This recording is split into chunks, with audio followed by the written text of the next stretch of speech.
والذنب فيه مغفرة والدعاء فيه مستجابة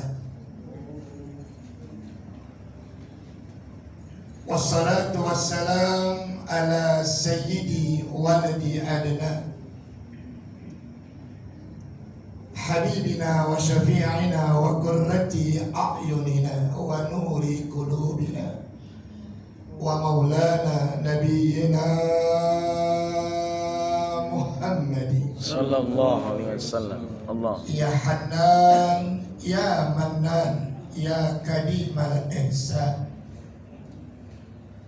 وعلى آله وأصحابه ذوي الفخر والعرفان وعلى من تبعهم بإحسان إلى يوم الجمعة.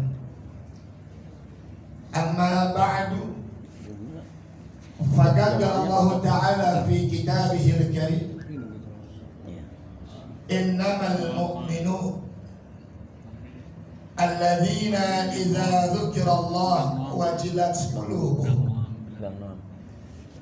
وإذا تليت عليهم آياته زادتهم إيمانا وعلى ربهم يتوكلون. صدق الله العلي العظيم وبلغ رسوله النبي الحبيب الكريم ونحن على ذلك من الشاهدين والشاكرين والحمد لله رب العالمين. الحاضرون الصائمون jamaah majlis salat zuhur berjamaah di musalla yang sama kita muliakan ini, yang kita berharap mudah-mudahan kita yang hadir pada kesempatan siang hari ini, seluruh amal ibadah yang sedang akan dan sedang kita kerjakan, baik itu ibadah yang wajib ataupun sunnah, doa demi doa yang senantiasa kita munajatkan, insya Allah kesemuanya diterima oleh Allah Subhanahu wa Ta'ala.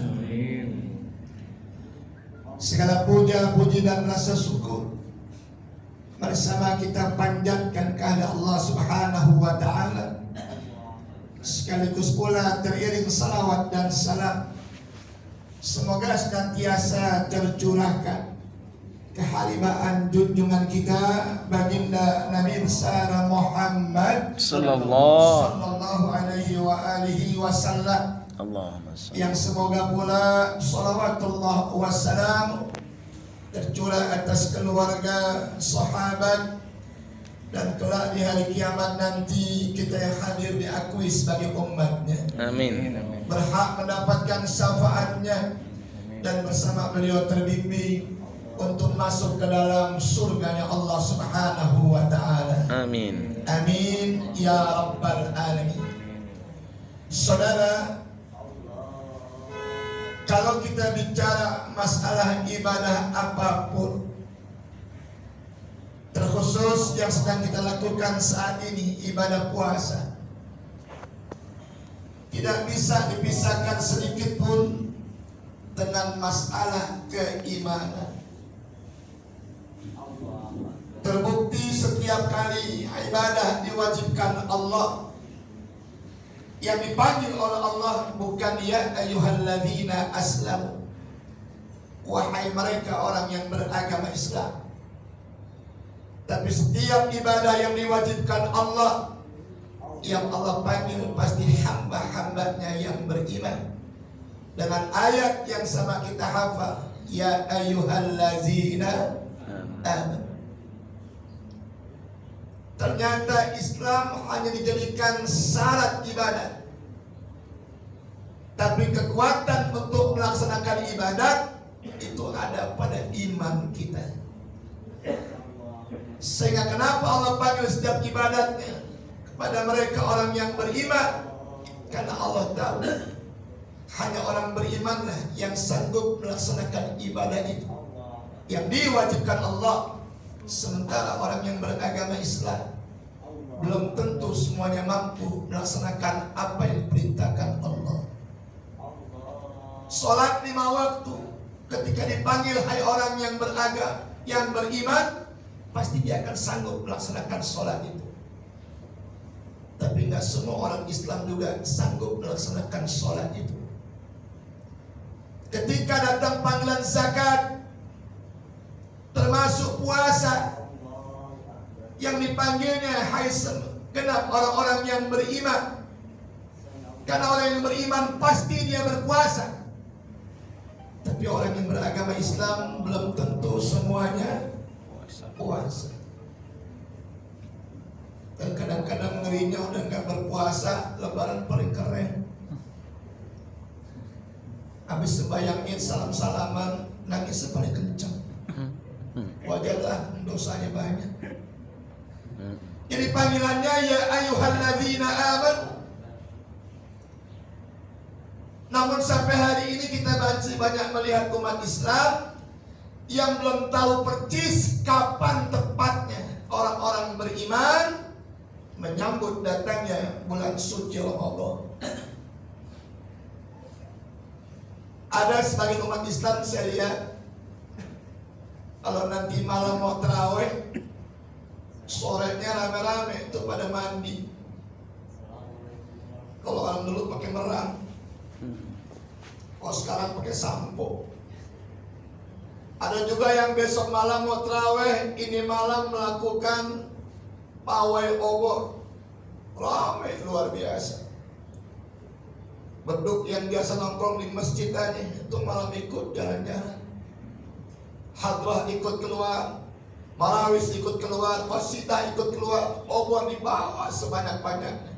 Luar biasa siar. Alhamdulillah pas masuk Ramadan enggak puasa. Saya tanya si Nete, Nabi Ustaz, ente kemarin nyambut Ramadan semangat bener, bawa obor sampai 5, tangan kanan 2, tangan kiri 2, yang atau digigit di mulut. Kok sekarang nggak puasa? Maaf Ustaz, dalilnya soheh, pakai dalil. Apa dalilnya? Man fariha, siapa yang bergembira bidukhuli Ramadan, dengan masuknya bulan suci Ramadan, nanti di hari kiamat kata Nabi, haramallahu jasadahu ala nira, Allah haramkan jasadnya disiksa oleh siksa api neraka. Itu Ustaz dalilnya. Kenapa saya nggak puasa? Perkara-perkara agama, suka nggak suka, mau nggak mau, seneng nggak seneng, iman wajib nerima. Betul tidak? Namun kadang-kadang akal bertanya-tanya. Maka ketika akal yang bertanya, keluarkan ilmu kita untuk menjawab pertanyaan akal itu. Kalau nyambut Ramadan dengan gembiranya, sudah dihapuskan dosa-dosa kita, diharamkan jasad kita dari api neraka, ngapain kita puasa lagi? Maka jawabannya, menyambut Ramadan hukumnya sunnah, tapi puasa Ramadan wajib. Jadi bagaimana hukumnya kita menyambut Ramadan dengan gembira, sementara masuk Ramadan kita tidak berpuasa? Itu sama artinya kita melaksanakan yang sunnah dengan meninggalkan yang wajib. Maka sunnahnya menjadi maksiat, maksiatnya tidak mendapatkan pahala, malah mendapatkan dosa. Sama dengan kayak bapak rajin tahajudnya, alhamdulillah, subuh enggak. Ya begitu contohnya.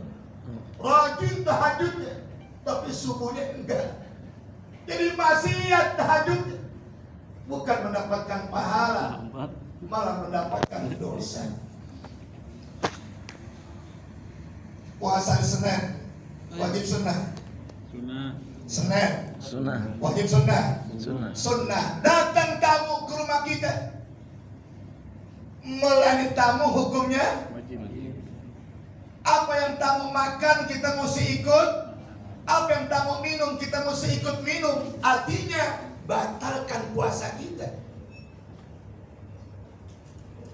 rumah ke tamu, kita siapkan makan minum. Yang punya rumah nggak makan nggak minum, dia akan tanya, kok bapak nggak makan nggak minum? Kita jawab lagi puasa. Saya yakin tuh tamu berhenti makannya, berhenti minumnya. Artinya nyeksa tamu. Betul? Betul? Ini perempuan ada nggak di dalam tuh? Ada Bu? Saya mau tanya Bu, puasa Kemis wajib sunnah? Sunnah. Melayani suami wajib sunnah? Kencang amat wajibnya. Nah. Jadi kalau ibu pengen puasa hari Kemis, malamnya wajib izin dengan suaminya. Bang, besok Kamis bang, ada apa Bu? Saya mau puasa bang. Ya udah bapak izinkan. Diizinkan, ibu puasa. Puasa jadi sunnah. Sunnah jadi ibadah. Ibadahnya jadi berpahala. Tapi ketika suaminya berkata, jangan Bu, bapak gak izinkan besok ibu puasa Kamis. Emang kenapa bang? Besok jam 12 gue pulang. Paham dong, paham dong. Si ibu puasa juga, puasanya jadi maksiat. Karena puasa tanpa seizin suaminya. Jam 12 lakinya pulang, mengajak tidur istrinya, dia tolak dengan alasan lagi puasa hari Kamis. Suaminya kecewa, suaminya marah. Maka istri yang seperti itu, kata Nabi, dilaknat oleh Allah dan malaikatnya. Paham Bu? Catat. Nah, oleh karenanya perkara-perkara yang sunnah jangan sampai merusak yang wajib. Menyambut Ramadan itu bagus. Lebih bagus lagi berpuasa di bulan Ramadan. Lebih cakep lagi nyambut juga, puasa juga. Itu yang sempurna. Maka pertanyaannya, kapan Ustaz tepatnya kita menyambut Ramadan? Menyambut Ramadan tepatnya ketika masuk bulan Rajab. Makanya Rajab, Sya'ban, Ramadan nggak bisa dipisahkan satu dengan yang lain. Inna Rajaba syahrullah wa Sya'bana syahri wa Ramadana syahrul ummati. Rajab disebut bulannya Allah, Sya'ban bulannya Nabi, Ramadan bulannya kita, umat Nabi kita Muhammad sallallahu alaihi wasallam. Doanya terkait satu dengan yang lainnya. Allahumma barik lana fima razaqtana. Itu ntar mau buka puasa. Fi Rajaba wa Sya'bana wa balighna Ramadana. Doanya berkaitan, bulan-bulannya berkaitan satu dengan yang lain, yang dipisahkan. Apa hubungannya Ramadan dengan Rajab? Ketika Ramadan dipanggil orang yang beriman, Rajab merupakan bulan di mana kita digembleng iman kita dari peristiwa Isra dan Mi'rajnya Nabi kita Muhammad sallallahu alaihi wasallam.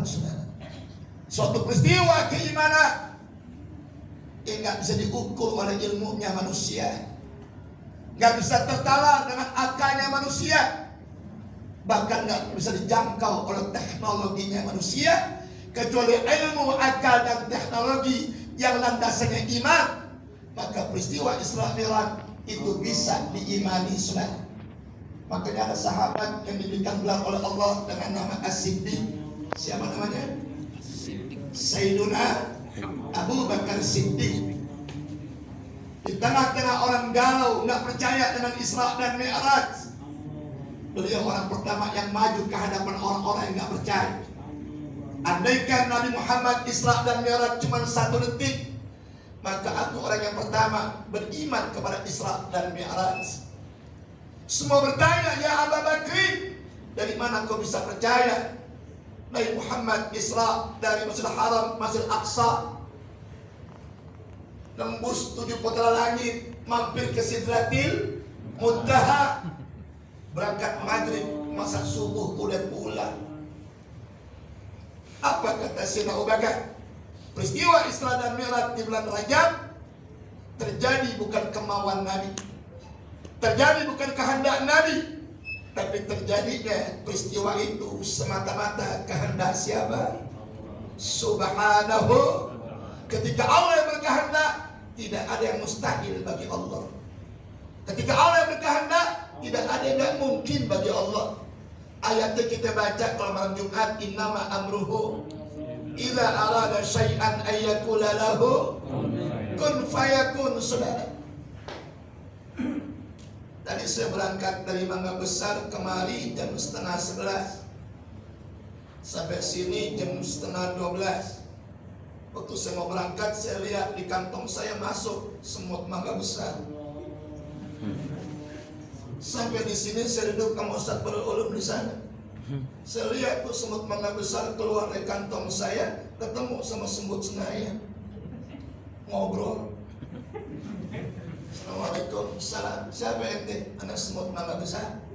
Jam berapa berangkat? Udah nyampe 10:30 tadi. Cuma 1 jam. Iya, saya nggak percaya.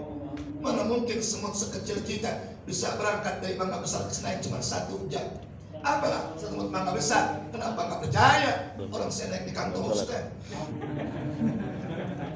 Ustaznya naik mobil 1 jam sampai, saudara. Betul tidak? Andaikan tuh semut dari Mangga Besar kemari berangkat sendirian, nggak naik di kantong saya, nggak naik mobil, sampai mampus saya nyampe. Tapi naik kantong saya, naik mobil 1 jam nyampe. Itulah istilah peristiwa Isra dan Mi'rajnya Nabi kita Muhammad. Dari bulan Rajab sudah digembleng kita punya iman, saudara. Kira-kira kalau saudara punya masjid, punya musola, mau kedatangan Bapak Gubernur sekiranya gitu, kira-kira persiapannya kayak apa? Datang orang yang mulia ke tempat kita, pasti kita muliakan, pasti kita hormati dengan persiapan yang luar biasa. Ramadan ini tamu yang sangat mulia, yang kemuliaannya nggak diberikan kepada para nabi dan rasul yang lain. Nabi Adam nggak diberikan Ramadan, Nabi Daud nggak diberikan Ramadan, Nabi Nuh nggak diberikan Ramadan. Ramadan hanya diberikan buat kita semua umat Nabi kita Muhammad Sallallahu. Maka persiapannya harus betul-betul matang. Kalau tidak, Imam Ghazali menyebutkan dalam kitab Ihya Ulumuddin, puasa ada yang awam, menang lapar, menang aus, pahalanya tidak ada. Mungkin persiapannya kurang matang. Ada yang menang lapar, menang haus, menang juga nahan hawa nafsu, tapi hatinya nggak terkendali. Mungkin persiapannya nggak matang. Nah, supaya persiapannya matang, hasil puasanya maksimal, persiapannya mesti kita mulai dari datangnya bulan Rajab, penggemblengan iman dari peristiwa Isra dan Mi'rajnya Nabi kita Muhammad sallallahu alaihi wasallam. Makanya ketika peristiwa itu, saudara, ada 2 manusia yang diberikan contoh oleh Allah betapa mulianya itu iman. Yang kemuliaannya menjadi orang yang dimuliakan Allah. 1, ketika Nabi Mi'raj, Nabi mencium wangi yang luar biasa, harum semerbak, dan Nabi merasakan dokter mencium wangi yang seperti itu. Nabi tanya Jibril, ini wangi apa? Jibril menjawab, ya Rasulullah, itu wangi keluar dari kuburan seorang perempuan yang sangat mulia. Apakah dia ratu? Bukan. Pengusaha? Tidak. Siapa Jibril? Pembantu rumah tangga. Di mana kerjanya? Di rumah Fir'aun. Apa kerjanya? Tukang sisir anak-anak Fir'aun. Siapa namanya? Siapa namanya? Siti Masyidah. Ketika Fir'aun mengatakan ana rabbukumul a'la, aku Tuhanmu yang maha tinggi, tetap Masyidah punya prinsip la ilaha illallah. Dan ketika Masyidah lagi nyisir anak Fir'aun, sisirnya terjatuh, saudara. Diambil tuh sisir dengan ucapan bismillahi wa ahlaka Fir'aun, dengan nama Allah binasakan Fir'aun. Itu kalimat diadukan anaknya kepada bapaknya di sidang, saudara. Hukumannya mati, saudara. Bukan ditembak, bukan digorok leher, dimasukkan ke pembolengan yang besar dengan minyak yang mendidihnya luar biasa. Cuman pada waktu itu minyak belum langka. Digoreng, masih toh digoreng. Kalau langka mungkin masih toh dikukus. Digoreng saudara. Begitu digoreng masih toh kaget, nggak sendirian, termasuk suami dan juga anak-anaknya saudara. Bahkan ketika masih udah mulai ketakutan, itu anak yang digendong bisa bicara dengan izin Allah. Ya Ummi, la tahzani, innallaha ma'ana. Wahai ibuku tercinta, jangan takut, Allah ada bersama-sama kita. Masih toh masuk ke pembolengan bersama-sama dengan anaknya saudara.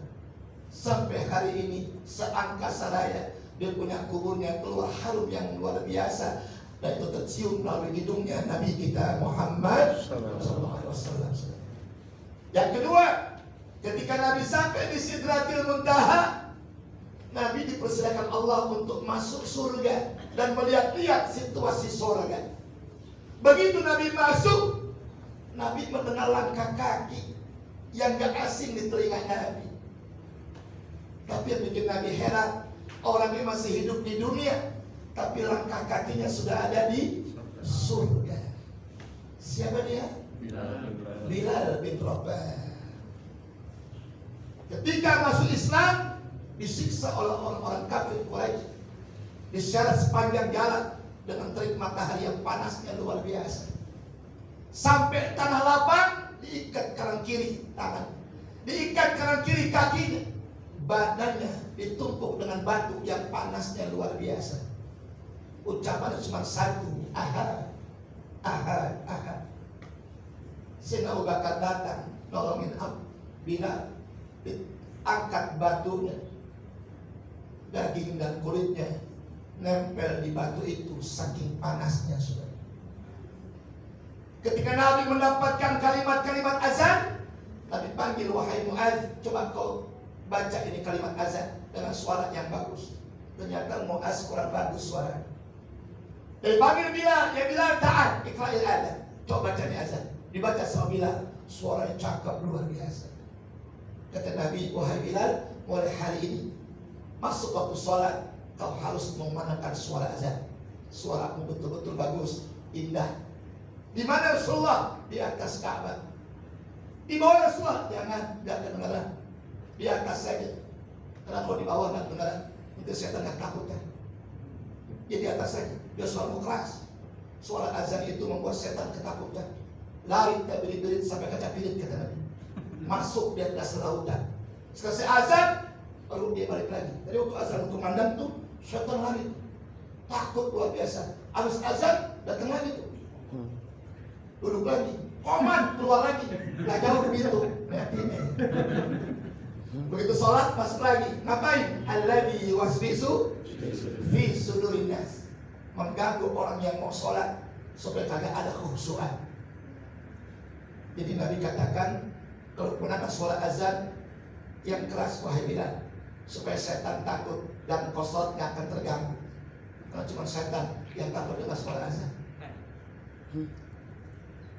Paham ya? Paham. Oh, dipahamin dulu, Insya Allah. Dan sampai hari ini, bila namanya diabadikan Allah di atas Jumatan, insya Allah hari ini muazzin Bapak Yusuf Bilal Cecep. Sampai gini hari nama Bilal diangkat Allah karena keimanannya kepada Allah. Oleh karena itu bulan Rajab merupakan bulan awal menyambut Ramadan dalam rangka peningkatan kualitas keimanan kita kepada Allah. Kalau ternyata orang-orang yang mampu melaksanakan ibadah hanya orang-orang yang beriman kepada Allah. Insya Allah. Ini musola nih, saya mau tanya nih musola. Kan Isra Mi'raj minal Masjidil Haram ilal Masjidil Aqsa. Kenapa dari masjid ke masjid? Karena masjid itu barometernya iman. Ini musola nih, saya mau tanya, dekat atau jauh? Dekat atau jauh? Dekat bagi yang punya iman. Walaupun rumahnya jauh, nyampe ke musola. Tapi di musola jadi jauh bagi orang yang nggak punya iman. Meskipun tempatnya nggak jauh dari musola. Tapi sekarang prihatin kita dengan ujian iman kayak begini. Dulu televisi cuma satu Pak, TVRI, nggak berwarna hitam putih. Ada listrik pakai aki soal semua tawuran. Semua. Datang duduk gitu. Betul tidak? Tapi hebatnya TVRI Pak, tayang jam 5, jam 9 malam dunia dalam selesai Pak. Makanya subuh nggak ada kesiangan. Pengajian rame terus. Kalau televisi berapa jam Pak? 24 jam. Belum lagi yang masang Indovision, yang masang parabola, 24 jam waktu kita habis hanya buat nongkrong depan televisi. Subuh nggak ada orang. Yang sembahyang cuma 5, 1 imam, 1 makmum, yang 3 tiang. Sepi masjid. Pengajian kosong, ustadz datang duluan, murid belakangan. Datang atu, mana yang lain kita nyusul Pak Ustadz. Susulin gitu, susulin lagi. Alhamdulillah nggak datang dua-dua. Ujian iman berat luar biasa. Malah kadang-kadang masjid ramenya malam pertama terawih doang. Penumpang keluar tutup jalanan. Lagi ibu-ibu tuh paling kompak kalau terawih. Orang yang belum datang mau kenanya duluan. Ada nggak kompak Pak terawih dan tanah duluan? Nggak ada saudara. Mana ibu-ibu gitu jelek kalau terawih. Yang ditanya bukan Isya jam berapa, yang ditanya imamnya siapa. Jawab anaknya engkau rohim pulang lagi. Insyaallah. Betul kata Profesor Dr. Buya Hamka. Kalau kau mau tahu ada berapa jumlah orang yang beragama Islam, lihatlah ketika sembahyang Idul Fitri dan Idul Adha. Itulah jumlahnya orang Islam. Tapi kalau kau mau tahu ada berapa jumlah orang yang beriman, lihatlah mereka yang berjamaah di waktu subuh. Itulah mereka orang-orang yang beriman. Jawab subuh sama Idul Fitri yang mana? Masih malu-malu jawabnya. Betul tidak? Profesor Dr. Buya Hamka mengatakan seperti itu, saudara. Yang kedua, listrik dulu kagak ada. Lampu paling ngetop patroma. Paling murah lampu tempel, sumbu minyak tanah. Kalau baca Quran turunin tuh lampu, bisa baca Quran hidung pada cemong. Tapi orang dulu baca Quran pakai lampu tempel, seminggu hatam baca Quran. Sebulan berkali-kali hatam baca Quran. Sekarang terang neonnya, terang bohlamnya, Quran semakin jarang dibaca. Betul tidak?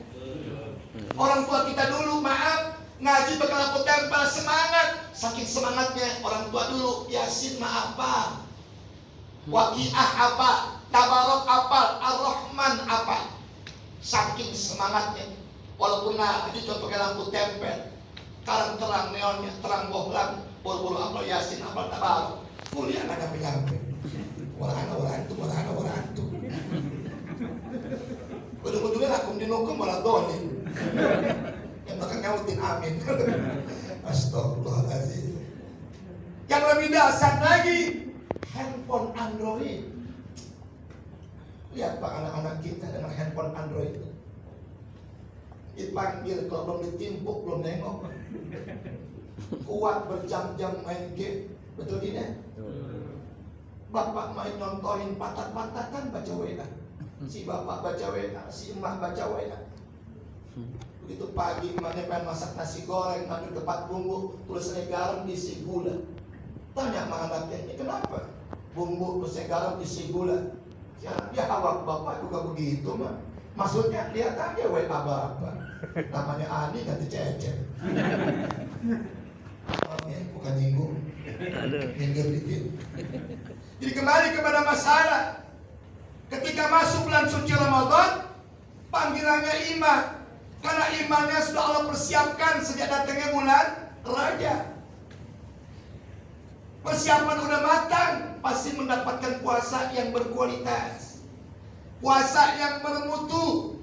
Yang kata Nabi dalam hadisnya, man shoma Ramadan, siapa orang yang berpuasa di bulan suci Ramadan, siang harinya wa aqamahu, dan malamnya dia hidupkan dengan tarawih, hidupkan dengan tadarus, qiyamul lail dan sebagainya. Imanan, semata-mata karena iman.